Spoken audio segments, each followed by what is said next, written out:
existido históricamente una suerte de tensión entre homosexuales y heterosexuales?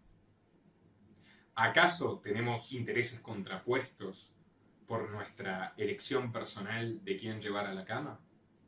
¿Los movimientos de liberación gay siempre se asemejaron a la cultura identitaria que promueve el actual lobby LGBT? ¿El feminismo es sinónimo de búsqueda de la libertad sexual?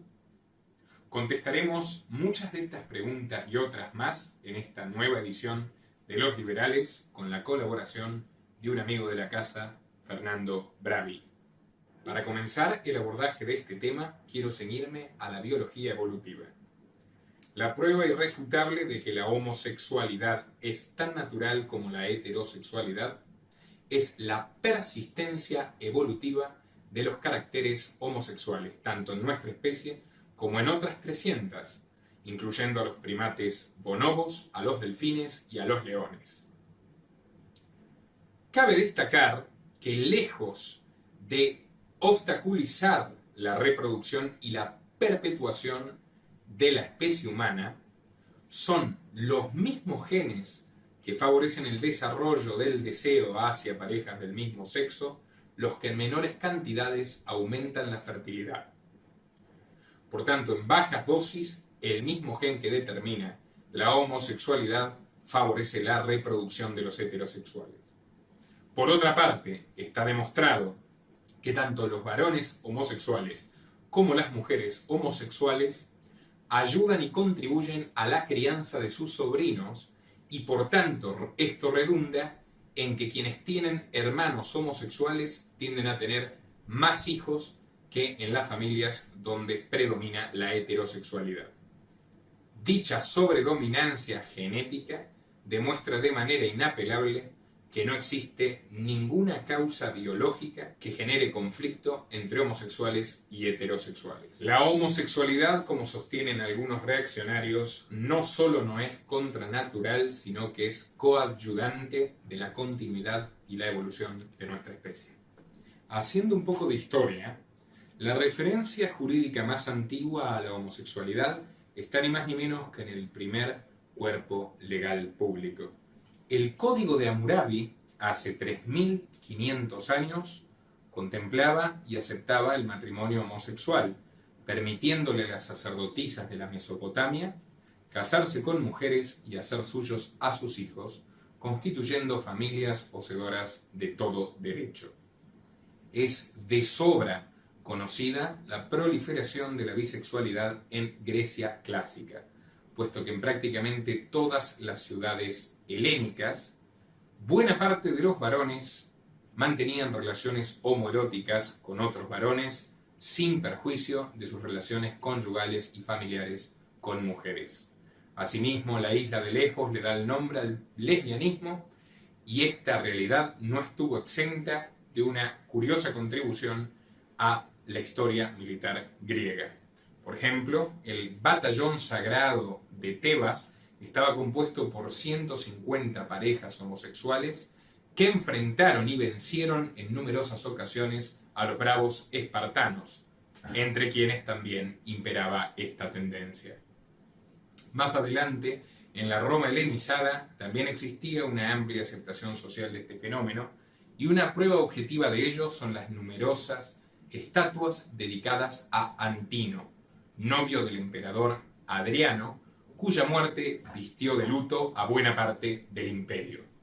Contra lo que yo intuía en un principio, cuando indagué en las investigaciones de Boswell y Foucault sobre la historia de la sexualidad en el medioevo, descubrí que la homosexualidad no fue tan perseguida como yo creía.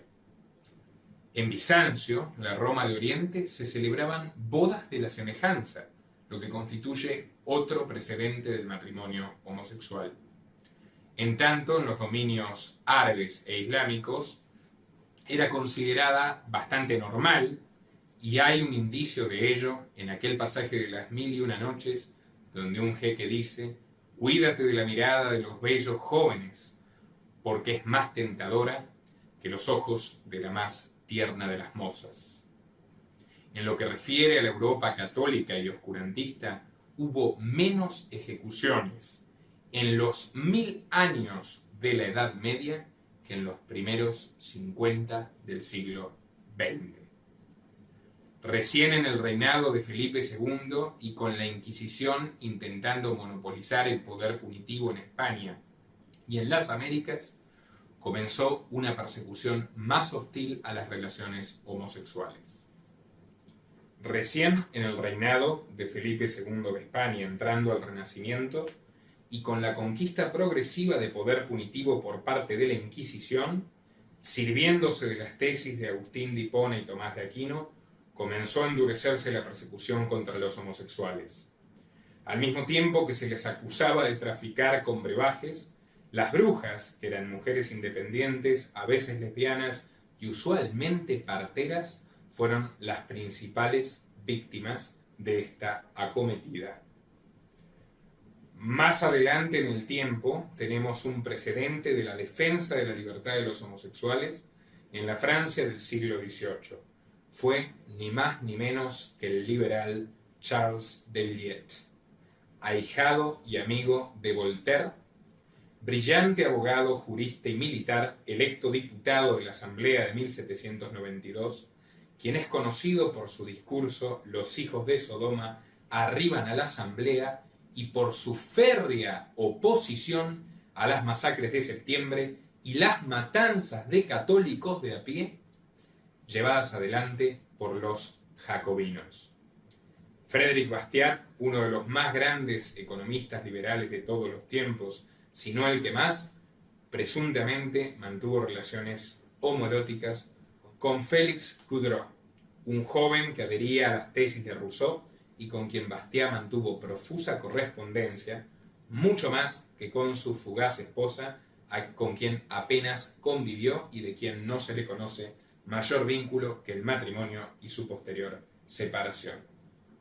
Oscar Wilde, otro gran baluarte del individualismo, fue encarcelado por las leyes británicas contra la sodomía, que entraron con mayor vigencia recién en la Inglaterra victoriana, y de Oscar Wilde puede decirse que no solo exaltó lo que hoy las feministas denostan como amor romántico entre hombres, sino que también en las relaciones heterosexuales. Basta con recorrer su prosa para caer en cuenta de ello. Casos similares son los de Verlaine o los de Walt Whitman, cuya obra Live of Glass fue censurada en los Estados Unidos por sus pasajes homoeróticos autorreferenciales a la bisexualidad del autor. Mientras los liberales defendieron enérgicamente la libertad sexual, los socialistas no compartieron esa premisa. El propio Engels consideraba la homosexualidad una prueba de la degeneración de la sociedad capitalista, algo que luego se traduciría en la tristemente célebre frase "una revolución sin peluqueros". En el artículo 121 del Código Penal Stalinista, que prohibía la homosexualidad masculina, no así la femenina, al igual que sucedía en la Alemania nazi. Más adelante, Fidel Castro y el Che Guevara reprimieron fuertemente la homosexualidad en Cuba, recluyendo a los homosexuales en campos de trabajo forzados, donde el lema principal de semejante salvajismo era "el trabajo os hará hombres". Fernando, bienvenido. Seguidor fiel del canal y un gran liberal. Fernando, hasta ahora yo estaba relatando brevemente la historia de la homosexualidad y más o menos su relación con la política o la organización social. En el siglo XIX recrudecen las persecuciones, pero el siglo XX es definitivamente nefasto. De la mano tanto de los comunistas, como ya lo citamos, de la Alemania nazi solo contra los varones heterosexuales, curiosamente no tenía ningún problema con las relaciones lésbicas, como también por los infaltables puritanos liberticidas de los Estados Unidos, que con el macartismo durante la década del 50 comienzan a despedir homosexuales de organismos gubernamentales y empresas, a arremeter con campañas de propaganda donde equiparaban la homosexualidad a los trastornos mentales y consecuentemente a recluirlos y torturarlos en manicomios, una práctica que se ha mantenido en el tiempo, dado que recién en el año 2002 terminaron de abolirse las leyes que prohibían la sodomía, el sexo anal, homosexual y heterosexual en distintos estados del imperio liberticida yakuza. Es un emblemático caso el de las torturas con electroshocks que sufrió Liu Reed en los 60s y también, bueno, más allá de toda la polémica que hay alrededor del personaje, Alfred Kinsey, padre de la sexología y cuyos estudios fueron primariamente financiados por la Fundación Rockefeller, se le retiró el subsidio por quizás lo más valioso de su carrera y lo único que rescato a estas alturas, que es esa afirmación de: si este país, en lugar de ser fundado por puritanos dementes, hubiera sido como Australia, fundado por presos y prostitutas, tendríamos un poco más de libertad de la que hay ahora, pese a toda esta retórica hipócrita. En ese contexto, en el de la homofobia institucional estadounidense, donde, contrariando la Constitución, siempre de papel pintado y bien refutada por Spooner, se utilizaban leyes estatales y municipales tergiversadas para perseguir a los gays, es cuando surge el movimiento, o el primer movimiento de liberación gay, a través de la sociedad Mattachine. ¿Qué podés contarnos de esta organización? Bueno, básicamente fueron héroes que se opusieron a toda opresión gubernamental que en esa época estaba presente, en la forma en la que se prohibían los bares, se prohibían los moteles e incluso los mismos, vamos a decir, prostíbulos, en los cuales, bueno, los heterosexuales gozaban de total libertad de poder acceder a estos lugares, mientras que los homosexuales no, incluso mismo era como una especie de ley sodomita, Sodoma y Gomorra, ¿no?, por así decirlo, en la que eran crucificados por la clase media, por las clases altas, incluso por las mismas esferas gubernamentales de la época. Contrariamente, como todo lo que sucede en la actualidad, y bueno, y en esa época más presente, nace de forma paralela, ¿no? más bien paralelo, la mafia que empezó a, bueno, a colocar bares de la temática gay, los mismos centros, bueno, recreativos sexuales para homosexuales, que eran básicamente cámaras frigoríficas, que se usaban camiones como cámaras frigoríficas de transporte. A eso nos llevaba la marginación y la persecución Por gubernamental, supuesto, que al prohibirles realizar estas actividades de manera lícita, la mafia los se adueña de empujaban a la esto. marginalidad, y eso era un negocio para la misma mafia que Exacto. lucra de la prohibición de las drogas, Exacto. etc. Era al punto tal que había una confabulación entre la mafia y el gobierno para mantenerlos alejados, ya que en esa época se estaba, bueno, buscando un nuevo alcalde para la ciudad de Nueva York. Todo esto explota cuando en Stonewall empiezan la revuelta de Stonewall, la famosa revuelta. Detengámonos ahí. La revuelta de Stonewall da origen a la famosa Marcha del Orgullo Gay. Hasta entonces, la Mattachine tenía como premisa que los homosexuales que se manifestaban, que eran muy pocos y tenían que tener mucho valor para enfrentar a la policía neoyorquina, se vestían precisamente como los legisladores que los Salvo y perseguían. corbata, las mujeres iban con faldas bien arregladas a protestar para sentirse que ellos eran uno más de la sociedad en la que estaban viviendo. Y que sus preferencias sexuales no los hacían ni menos ni más que nadie. Ni distintos. Y que no eran una razón para marginarlos de la sociedad. Exactamente. En Stonewall, que fue una gesta heroica, ¿qué fue lo que sucedió esa noche? Contárnoslo brevemente y... Brevemente, tiempo igual. esto explota básicamente cuando la misma policía empezó a sacar a gente dentro del mítico bar, Stonewall. Que era uno de los últimos reductos de libertad gay en Estados Unidos. Exactamente. De hecho, está dividido en tres partes, donde estaban los homosexuales de a pie, digamos, donde homosexuales, punto, los afeminados en la otra parte, y más atrás de este bar había un lugar exclusivo para los transformistas. Bueno, la policía comienza a sacar a las mismas personas de acá.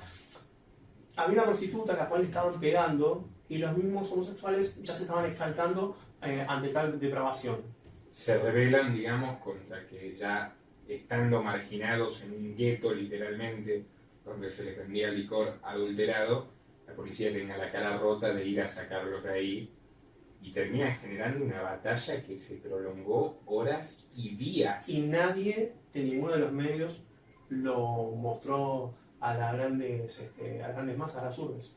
No contaban con absolutamente ningún apoyo, siquiera periodístico, No. ni que hablar de la industria de Hollywood, que en ese momento tenía una guía de actuación para omitir el tema de la homosexualidad o reducirlo a personajes caricaturizados o digamos como villanos Una o satirización. ridículos. Tiene una satirización total. Una satirización constante que en el aparato de propaganda de los medios oligopólicos de Estados Unidos, que ya criticaba a Aldous Huxley, lo que hacía era reforzarle el estereotipo del gay como promiscuo, marginal, enfermo, violento, o sea, no podía, digamos... Sí, un antisocial, digamos. Exactamente, un apestado. Exactamente. La gente de Stonewall entonces dice, bueno, basta, hasta acá llegamos, y empiezan a pelear a puño limpio con la policía en una acción que me parece francamente admirable. Y lo más chistoso es cuando les revoleaban monedas de lejos, les revoleaban monedas a los mismos uniformados. El momento culmine de la explosión de este movimiento fue cuando la policía empieza a golpear a una prostituta. O sea, los homosexuales también se están preocupando por la libertad de expresión de una mujer. ¿Sí? Más allá que esta mujer elija hacer lo que quiera con su cuerpo, es dueña de su cuerpo. Y el Estado no debería por qué negarle su derecho a ser libre de expresarse. Claro, hasta entonces, por otro lado, yo quiero resaltar del movimiento gay de los 60s, que me parece sumamente loable en todo sentido.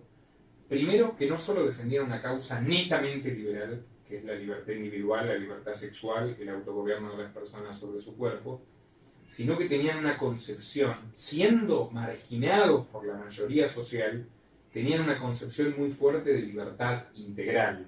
Por eso el movimiento gay de los 60s, antes de Stonewall, junto con las Panteras Negras, que defendían la igualdad de derechos de los negros, eternamente postergada por los Estados Unidos, los hippies y los anarquistas liberales de Karl Hess, juntos, abroquelados, sacaron al país entero a las calles contra la guerra de Vietnam, contra el genocidio brutal que allí aconteció, contra el derroche brutal de recursos que después terminó generando la eliminación del patrón oro y bueno, la configuración del mundo inflacionario que hoy tenemos. Exacto.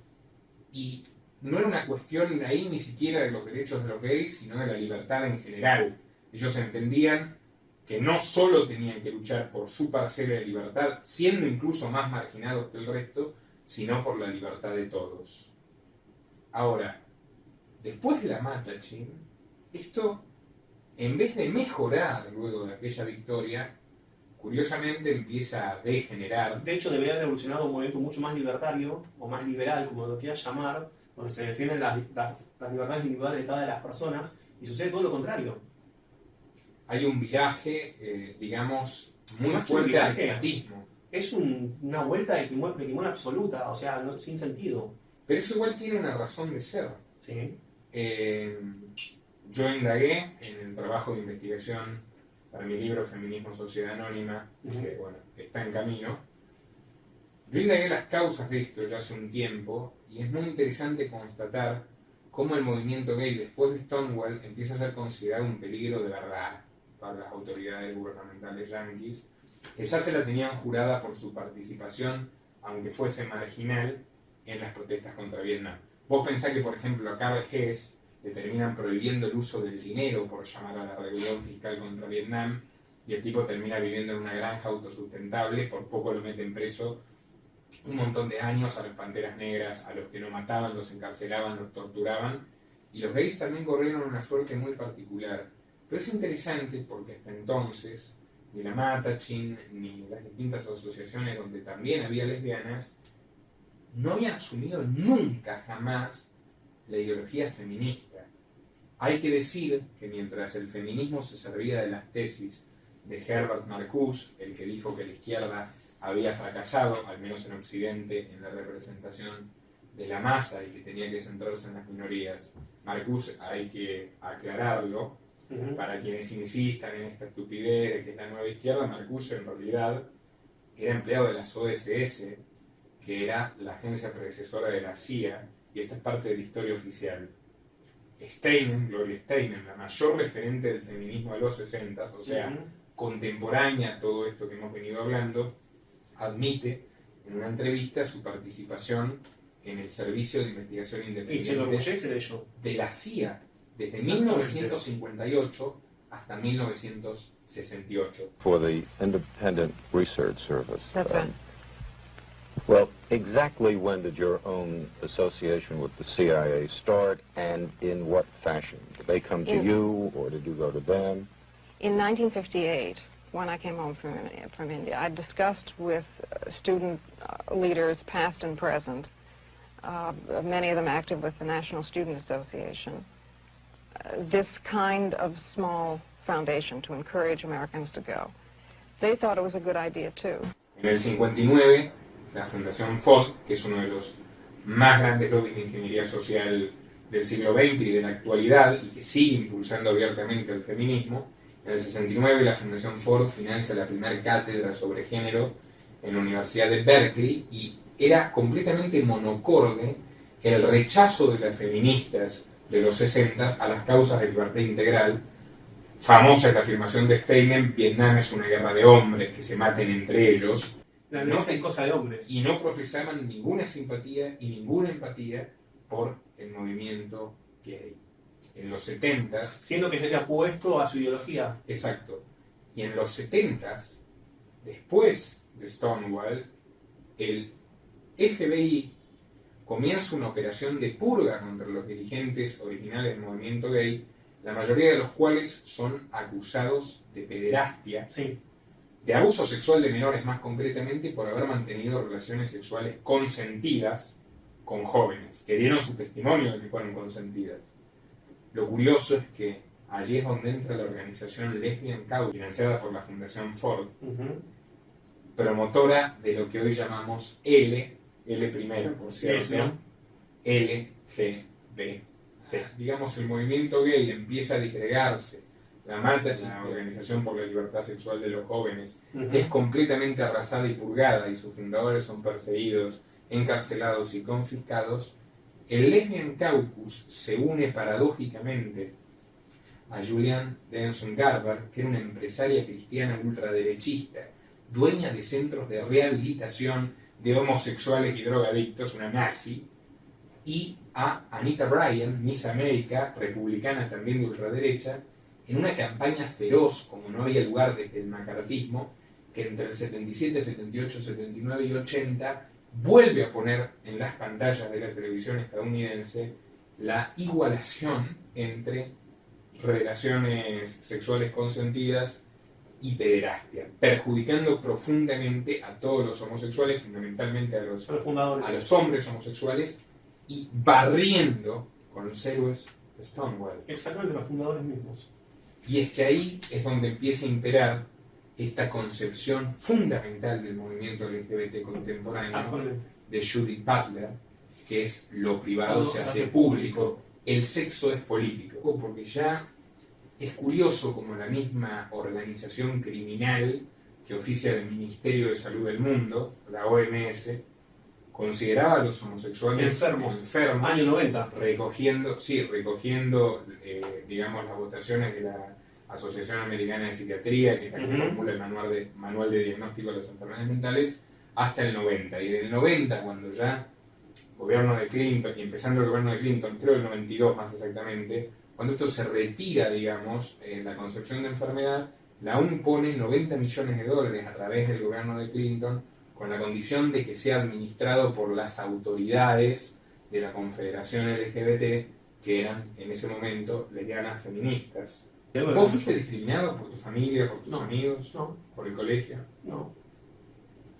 Bueno, obviamente esto no significa que no haya discriminación, pero ¿en algún momento sentiste que te hicieron menos? Creo que la mayor discriminación que uno puede sentir es cuando se mete dentro del movimiento LGTB, más por mi apariencia física, como me han dicho, oso.